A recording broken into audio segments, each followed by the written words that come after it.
hidden in plain view where the city met the suburbs, was the premier school for mages in the country, and possibly the world. As a young elf, it had been my dream to study magic at Utrecht, but I fell victim to the class system that kept most beings from the upper echelons of power.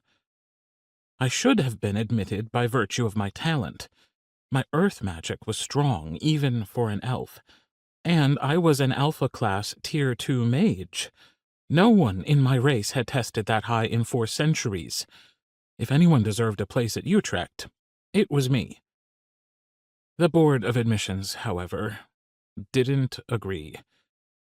Human or elf, who you were counted more than talent. I never had a chance. My family wasn't rich or important. No one had a seat on the Elven Conclave, and we didn't number any well-known wizards in our lineage. I'd expected the same stacked deck when I applied for the Professor of Creative Magic opening.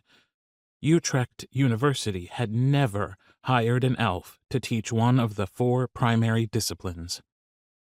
Talk about a shock to the system when the first camera showed up to interview the prodigal elf who'd just been offered the position. My time in the spotlight, however, was brief. I didn't fit the story they wanted to tell. I wasn't an orphan or a poor elf who pulled himself out of poverty with his talent. I was a middle-class being whose parents were professionals. We lived in a nice neighborhood, in an above-average public mage school district. I worked hard, but I wasn't Bartholomew Hollen, Wunderkind Alpha 1 mage. Not the stuff that sells papers or brings in page views. The school grounds were something I expected to see on a fancy estate far from a major city. Once this was the home of a powerful wizarding family.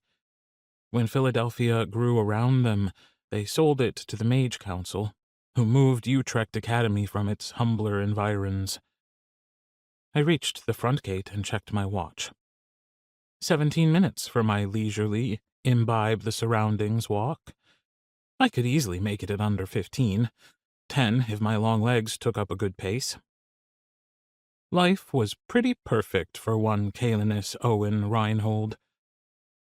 Soaking in the moment, I stepped onto campus for the first time as the new professor of creative.